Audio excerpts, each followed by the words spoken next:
Witajcie w kolejnym odcinku opowieści historycznych. Dziś przeniesiemy się do XVIII wieku, by poznać historię ostatniego razu, gdy husaria, niegdyś symbol potęgi Rzeczypospolitej, pojawiła się na polach bitew w pełnym rynsztunku. Mimo że w tamtym czasie była już reliktem przeszłości, jej legenda wciąż budziła emocje. Posłuchajcie, jak zakończyła się historia tej słynnej formacji. Zacznijmy od przypomnienia, czym była husaria.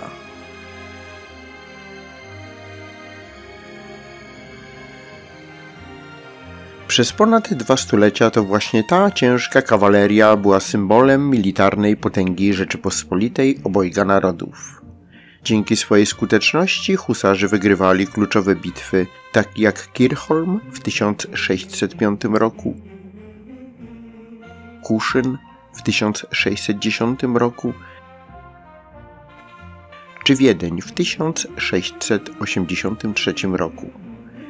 Ich słynne skrzydła i charakterystyczny rynsztunek stał się znakiem rozpoznawczym.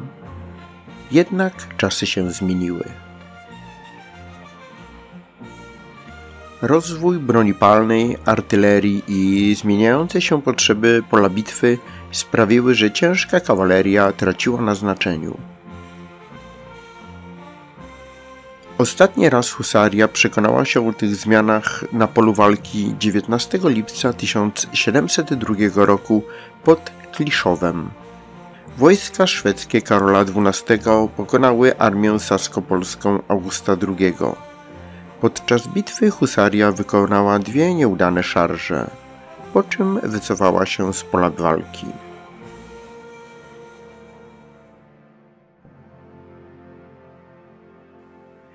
W XVIII wieku husaria już była bardziej symbolem tradycji niż realną siłą bojową. W czasach panowania Augusta II Mocnego i Augusta III husaria stała się raczej ceremonialnym dodatkiem niż formacją zdolną do walki. W 1775 roku w ramach reform wojskowych przekształcono chorągwie husarskie w brygady kawalerii narodowej.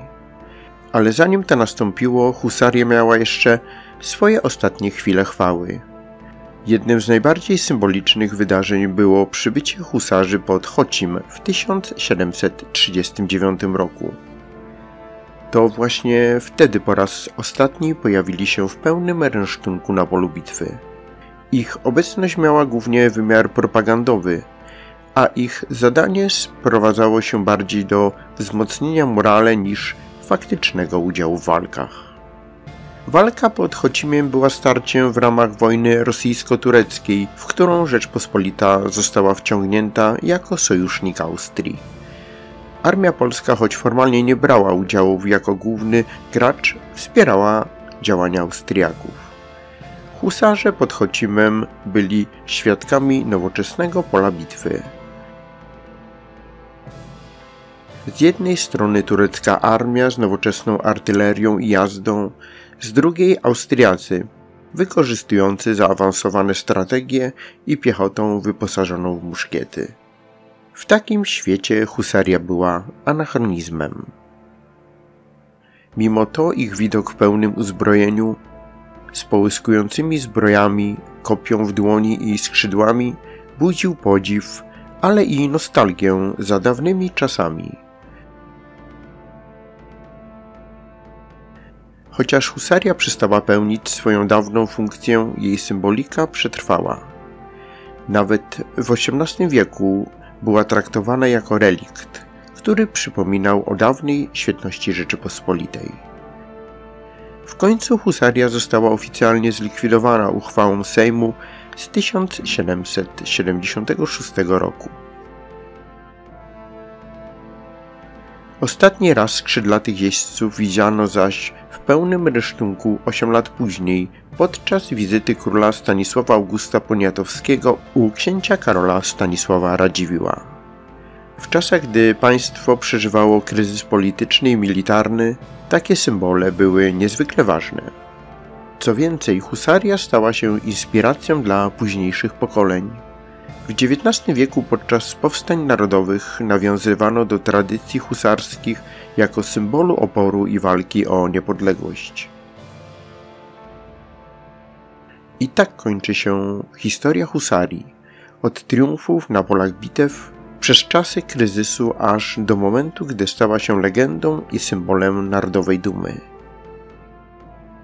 Ostatni raz, gdy husarze pojawili się w pełnym rynsztunku, przypominał bardziej hołd dla przeszłości niż realne działania wojenne. Ale czyż nie jest to piękne, że pamięć o nich wciąż żyje?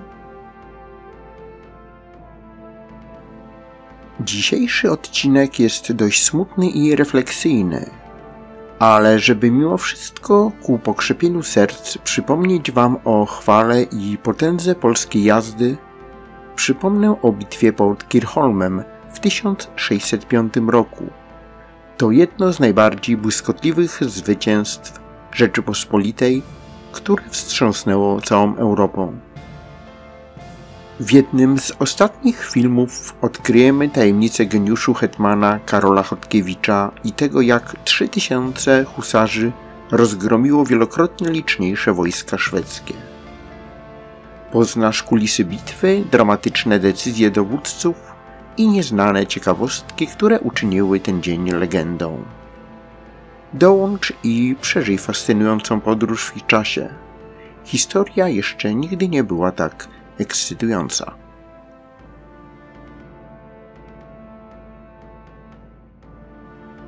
Dziękuję za wysłuchanie tego odcinka. Jeśli podobała wam się opowieść o husarii, dajcie znać i zaproponujcie tematy, które chcielibyście usłyszeć w kolejnych odcinkach. Do usłyszenia.